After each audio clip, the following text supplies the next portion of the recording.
انہوں نے کہا تھا کہ تبادلہ ٹھیک ہے، یہ گلدستہ بنے گا، دوسری صوبوں سے ادھر آئیں گے ججز، لیکن ہم سینیارٹی بالکل، لیکن انہوں نے کہا تھا سینیارٹی کے ایشو پہ میرا یہ ویو ہے کہ سینیارٹی نیچے سے شروع ہونی چاہیے. نیچے سے. وہ بیسیکلی وہ یہ کہہ رہے تھے کہ نیچے سے ان اے سینس جو موجودہ سینیورٹی ہے اور جو موجودہ چیف جسٹس ہیں یہ اگر ٹرانسفر ہو کر آئے ہیں تو یہ سینیورٹی میں سب سے نیچے جائیں گے.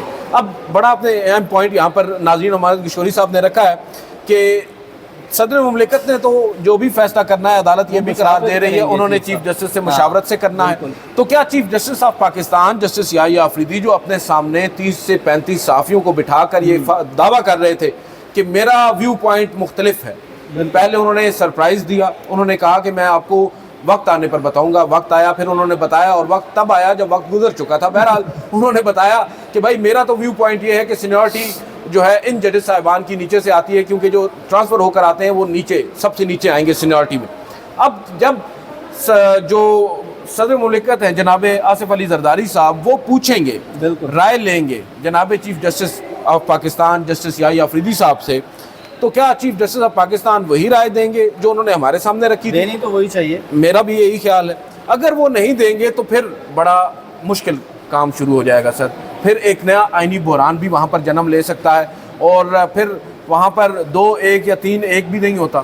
تو اب دیکھتے ہیں کیا ہوتا ہے، وہ بڑا انٹرسٹنگ ہوگا. اور چیف جسٹس آف پاکستان کے کورٹ میں گیند ڈال دیا ہے جسٹس محمد علی مظہر نے، کیونکہ آپ کو یاد ہوگا جب یہ مقدمہ چل رہا تھا اور شروع میں 1 سائیڈڈ ہی چل رہا تھا، جو فیصلہ آج آیا ہے یہی آ رہا تھا، مگر پھر ماحول تبدیل ہوتا گیا. آپ کو یاد ہوگا جسٹس یحییٰ آفریدی صاحب کا وہ کوٹ منیر ملک صاحب نے یہاں پر کوٹ کیا تھا جو انہوں نے ہمارے سامنے بات کی تھی، اور justice Muhammad Ali Mazhar was surprised, was some how shocked کہ انہوں نے یہ بات کی ہے، چیف جسٹس آف پاکستان نے یہ بات کی ہے. وہ اثر انداز ہوتا ہے اس طرح کی آبزرویشن، لیکن انہوں نے بات گھما دی تھی، مگر یہ رائے ہو سکتی ہے. دیکھیں نا انہوں نے اب یحییٰ آفریدی صاحب سے اس کو کہتے ہیں سویٹ جسٹس، انہوں نے کہا ہے کہ ٹھیک ہے پھر آپ ہمیں الجھا رہے ہیں تو ہم آپ کو الجھا دیتے ہیں، اب آپ جانے اور صدر مملکت جانے اور ججز کا ٹرانسفر جانے، ہم تو پتلی گلی سے نکل رہے ہیں. لیکن دوسری جانب امانت کشکوری صاحب آپ کے ہاتھ میں ایک خطرناک یہ دیکھیں یہ سر اختلافی نوٹ ہے اور اس نوٹ میں ایک شعر بھی ہے، اور یہ شعر جو ہے نا میں نے تقریباً 5 سال پہلے یہ شعر میں نے بھی لکھا تھا. اچھا. کیونکہ ہمارے تھے کھوسا صاحب چیف جسٹس، تو ایک آرٹیکل میں نے لکھا تھا، اس کا ٹائٹل تھا تم قتل کرو ہو کہ کرامات کرو ہو. تو وہ میں نے اسی شعر سے لیا تھا، یہ سطر لی تھی. تو آج جناب نعیم اختر افغان صاحب نے اس اختلافی نوٹ میں وہ لکھا ہے. سب سے پہلے تو نوٹ میں ہے کیا وہ آپ پڑھ دیں؟ نہیں آپ بتائیں. اچھا میں پڑھ دیتا ہوں نوٹ کے اندر کیا ہے. اور جیسے شکیل احمد، جی یہ دو ججز صاحبان ہیں، جسٹس نعیم اختر افغان اور جسٹس شکیل احمد. اب جہاں تک تعلق ہے جسٹس نعیم اختر افغان کا تو تھوڑا سا آپ کو معلوم ہونا چاہیے کہ یہ وہ جج ہیں جنہوں نے فوجی عدالتوں میں سیمنز کے ٹرائل کو بھی کالعدم قرار دیا تھا اپنے اختلافی نوٹ میں جسٹس جمال مندوخیل کے ساتھ. مگر پھر یہ وہی جج ہیں جنہوں نے جسٹس امین الدین خان کے اس فیصلے پر بھی دستخط کر رکھے ہیں جنہوں نے مخصوص نشستیں پاکستان تحریک انصاف یا سنی اتحاد کونسل کو نہ دینے کا فیصلہ کیا تھا، اور پسوڑی آج بھی پڑی ہوئی ہے. بالکل اور اس فیصلے کے اوپر 8 ججز صاحبان نے پھر ان کو کافی تلخ باتیں بالکل اپنی وضاحتیں جاری کی تھی. لیکن جسٹس نعیم اختر افغان اب ہم دیکھ رہے ہیں بالخصوص جسٹس قاضی فائز عیسیٰ صاحب کی ریٹائرمنٹ کے بعد ان کا رجحان تھوڑا سا تبدیل ہوتا جا رہا ہے. آج انہوں نے خفیہ اداروں پر بھی بات کی ہے. چلیں میں پڑھ دیتا ہوں. اسلام آباد ہائی کورٹ میں ججز ٹرانسفر کو کالعدم قرار دیا جاتا ہے. ٹرانسفر کے معاملے پر صدر مملکت نے آئین کی خلاف ورزی کی. جناب آصف علی زرداری صاحب نے آئین کی خلاف ورزی کی ہے بقول سپریم کورٹ کے 2 ججز صاحبان کے. آئین پاکستان تبادلہ ہو کر آنے والے ججز کو مستقل طور پر ہائی کورٹ کا جج بنانے کی اجازت نہیں دیتا. تبادلہ ہو کر آئے ججز کے لیے کوئی وقت مقرر کرنا ہوتا ہے. ججز کیس تبادلہ جلد بازی میں کیا گیا اور وجوہات بھی نہیں دی گئی. ادھر آپ کو یہ بھی بتاتے چلیں کہ جب کیس کی سماعت تھی تو انہوں نے یہی والا پوائنٹ اٹھایا اور وجہ یہ بتائی کہ اسلام آباد ہائی کورٹ میں آپ جج کا ٹرانسفر کر ہی نہیں سکتے ہو، کیونکہ اسلام آباد ہائی کورٹ کا جو ایکٹ ہے، جو قانون ہے جس کے مطابق وہ چلتی ہے، جیسے سپریم کورٹ کے رولز ہے، تو اس ایکٹ کے مطابق جج کی نئی تقرری تو ہو سکتی ہے، ٹرانسفر ہو ہی نہیں سکتا. تو اس بنیاد پر انہوں نے یہ بات کی کہ آپ عارضی جج لگا ہی نہیں سکتے ہو یہاں. بالکل وہ یہ کہتے ہیں کہ اسلام آباد ہائی کورٹ میں یہ بڑی اہم اور بڑی خطرناک لائن ہے، ججز تبادلہ بدنیتی پر مبنی ہے. میلافائڈی انٹینشن ناظرین، یہ وہ میلافائڈی انٹینشن ہے جس کی باغ دوڑ، جس کی بازگشت ہم نے سنی جناب قاضی فائز عیسیٰ صاحب کے ریفرنس میں، جب 5 ججز صاحبان پہلے تین تھے، انہوں نے یہ قرار دے دیا کہ یہ بدنیتی پر مبنی ہے۔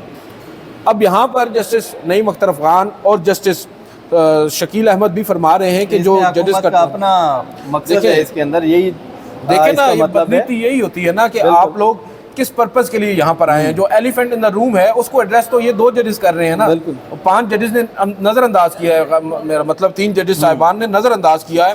وہ یہ کہہ رہے ہیں کہ تبادلہ ہو کر آنے والے ججز کا نیا حلف موجودہ کیس میں ضروری نہیں، ججز کے نئے حلف کے معاملے کو کسی اور کیس میں دیکھا جائے۔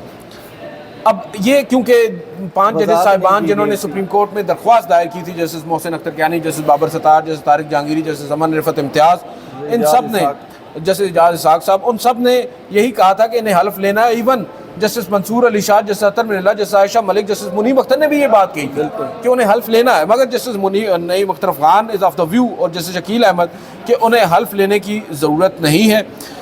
حلف کے معاملے کو بہرحال وہ یہ کہہ رہے ہیں کسی اور کیس میں دیکھنا چاہیے۔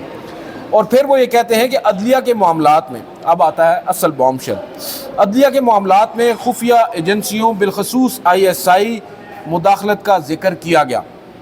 اور یہ وہ خط کے تناظر میں کہہ رہے ہیں جو انہوں نے خط بھی لگایا تھا اس درخواست کے اندر۔ دیکھ، اب یہ میرے لیے بڑی ایک اہم چیز اس وجہ سے امانت کشکوری صاحب کہ سپریم کورٹ کے موجودہ ججز جو 26ویں آئینی ترمیم کے باوجود سپریم کورٹ میں ہیں اور جن کے بارے میں یہ تاثر کیا قائم ہے کہ یہ شاید other side of the fans موجود ہیں، اگر وہ بھی یہ بات کر رہے ہیں اور ریپروڈیوس کر رہے ہیں ان فیکٹس کو عدالتی فیصلوں میں، تو اٹس اے بگ تھنگ۔ بھلے ہی ہمیں روشنی نظر نہیں آ رہی، مگر آگے چل کر روشنی ہے، ان آبزرویشن سے ہمیں اندازہ ہوتا ہے۔ وہ یہ کہتے ہیں کہ کہا گیا ہے کہ ISI نے ججز کے معاملات میں مداخلت کی اور اسی وجہ سے ان کے تبادلے ہوئے۔ آئین کے تحت ISI کے پاس ججز کے تقرر یا تبادلے کا کوئی اختیار نہیں۔ ISI ریاست کا ایک ذیلی ادارہ ہے جس کا عدلیہ سے کوئی لینا دینا نہیں۔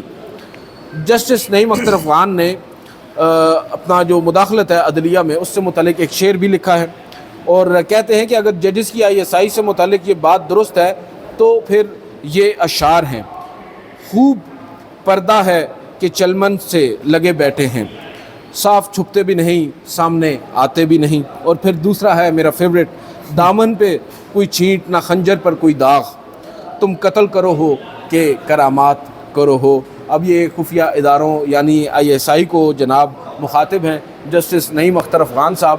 اب امانت کشکوری صاحب، نوٹ آپ نے پڑھا، سنا، آپ کو کیا لگ رہا ہے کہ بالخصوص جو خفیہ اداروں کی مداخلت ہے، آپ کو نہیں لگتا جو مرکزی فیصلہ ہے، جو 3 ججز نے اکثریتی فیصلہ دیا ہے، اس میں بھی اس معاملے کو ایڈریس کیا جانا چاہیے تھا؟ تاکہ ہم نے تو یہ دیکھا جب دوران سماعت 5 ججز صاحبان جو پہلے 6 تھے ان کے خط کا ذکر کرنے کی کوشش ہوئی تو وہ بھی روک دیا گیا، آگے وہ متعلقہ معاملہ نہیں ہے۔ لیکن اس پہ جیسے آپ نے بات کی کہ اس کو ایڈریس کرنا چاہیے تھا، اور یہ سوال چیف جسٹس یحییٰ آفریدی صاحب سے بھی ہم نے کیا، اور جو سپریم جوڈیشل کونسل کا پہلا اجلاس بلایا گیا، جو فل کورٹ بلائی گئی تھی چیف جسٹس کی جانب سے، اس کا پہلا ایجنڈا ہی یہی تھا کہ ججز کے جو تحفظات ہیں، ملک بھر کے جو ججز ہیں، اور خصوصاً جو خط لکھا گیا تھا 6 ججز کی جانب سے، اس کو ہم دیکھ رہے ہیں کیونکہ سیریس معاملے 6 جج ہیں، سٹنگ ججز ہیں، کوئی عام بندہ یہ بات نہیں کر رہا کہ اس کا کوئی پرسنل ہو سکتا ہے۔ اب 6 ججز جب یہ بات کر رہے ہوں ہائی کورٹ کے، اور ہائی کورٹ اسلام آباد ہائی کورٹ آپ کی سپریم کورٹ کے بعد کوئی ملک کی بڑی عدالت ہے، وہ اسلام آباد ہائی کورٹ ہے، جو کہ دوسرے صوبوں کے کیسز بھی سن سکتی ہے، اس کے پاس یہ اختیارات ہیں۔ تو اب اس کے 6 ججز جب بات کر رہے تھے تو چیف جسٹس صاحب نے بولا تھا کہ پہلا ایجنڈا تھا، اور اس جو پریس ریلیز جاری ہوئی تھی اس میں کہا گیا تھا کہ نیکسٹ جلد میٹنگ بلائی جائے گی اور اس معاملے کو حل کیا جائے گا، اور انہوں نے میٹنگ بھی کی تھی، خفیہ میٹنگ تھی جس کی خبر بھی ذرائع سے ہم لوگوں نے دی تھی کہ انہوں نے ان ججز کو بلایا تھا اور سنا تھا اور یقین دہانی کرائی تھی کہ آپ کے تحفظات دور ہوں گے۔ لیکن سابق چیف جسٹس یحییٰ آفریدی قاضی فیضی صاحب کی طرح انہوں نے بھی ملاقات کی تھی، لیکن بعد میں کہا تھا کہ یہ تو میرا معاملہ نہیں تھا، یہ تو عمر عطا بندیال کے دور سے چلا آ رہا تھا، تو میں اس پہ کیا کروں۔ تو اس کو ایڈریس ہونا اسی کیس میں کرنا چاہیے تھا، اور حامد خان نے بار بار یہ بات کی، وہ سینئر وکیل ہیں، ایک ان کا PTI کے رہنما بعد میں ہے، پہلے وہ بہت بڑے قانوندان ہیں، تو وہ بار بار یہ بات کر رہے تھے کہ کیونکہ عدلیہ کی آزادی جڑی ہوئی تھی اس کیس کے ساتھ، تو آپ پہلے اس خط کو دیکھیں، اس کو سامنے رکھیں، لیکن بولنے ہی نہیں دیا جا رہا تھا۔ جیسے آپ بات کر رہے تھے جیسے محمد علی مظہر کہتے ہیں نہیں وہ تو معاملہ الگ ہے, وہ ہمارے سامنے کیس ہی نہیں ہے, تو آپ دیکھ سکتے ہیں اس چیز کو. باقی کیسز میں آپ دوسرے معاملہ ڈسکس کر سکتے ہو, تو یہ انتہائی اہم معاملہ ہے. ججز نے جو باتیں لکھی خطوط کے اندر ان کو ریپیٹ کرنے کی ضرورت نہیں ہے, وہ ساری چیزیں چل چکی ہیں کہ گھروں تک ان کی پرائیویسی جو تھی وہ متاثر کی گئی, ان کی فیملیز کو ہراساں کیا گیا. تو یہ معاملہ ہر صورت کرنا چاہیے تھا. یہ پاکستان کے مستقل اگر الزام ہے تو اس کی تحقیقات ہونی بات چاہیے. یہ ہے کہ اگر الزام ہے آپ اس کی تحقیقات کریں, ججز کو کٹہرے میں کھڑا کریں, ان کے خلاف آپ کے پاس تو یہ ججز اتنے وہ معمولی ججز تو نہیں ہیں, بالکل اعلیٰ عدلیہ کے ججز ہیں. یہ آپ کے پاس خود آئے ہیں ایک درخواست لے کر. چلے پہلے تو انہوں نے خط لکھ دیا سپریم جوڈیشل کونسل کو, اگر اس خط کے اندر کوئی چیز ایسی ہوتی جو شاید اوور دا ٹاپ ہوتی یا اس میں کچھ چیزیں غیر ضروری طور پر ایڈ کی گئی ہوتی, تو کیا یہ ججز صاحبان سپریم کورٹ سے رجوع کرتے؟ بالکل. اور پھر سپریم کورٹ میں اپنے کیس کی سماعت کے دوران CMAs فائل کر کے, متفرق درخواستیں دائر کر کے اسی کنٹینٹ کو دوبارہ عدالت کے سامنے رکھتے. تو یہ بڑا حیران کن ہے میرے لیے, کیونکہ میں سمجھ رہا تھا فیصلہ تو چلے جو آنا تھا. وہ الگ بات ہے, جسٹس صلاح الدین پنور کے حوالے سے جو بات ہو رہی ہے کہ ان کی رائے تبدیل ہو گئی, جیسے بھی ہو گئی ظاہری بات ہے کنونسنگ آرگیومنٹس ہوں گے.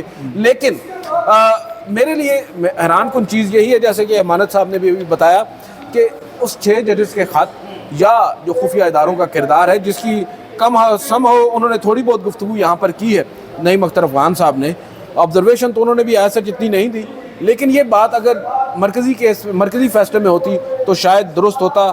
اب وہ فیصلہ ہی اس وجہ سے آیا ہے کیونکہ آئندہ یہ باتیں ہونی نہیں ہیں, اور جو کچھ ہونا تھا وہ 26ویں آئینی ترمیم میں ہو چکا ہے, اور اب باقی پھر 27ویں میں دیکھا جائے گا. بہرحال میرا خیال ہے ویڈیو کنکلوڈ کرتے ہیں. ہمارا صاحب بہت بہت شکریہ آپ کا. ناظرین, یہ تھی آج کے اس فیصلے کا احوال. اس کی تفصیلات آپ کو پھر نیکسٹ ولاگ میں دیں گے, اور پھر مخصوص نشستوں کے بارے میں بھی آپ کو کچھ انکشافات بتائیں گے. اجازت دیجیے, اللہ حافظ.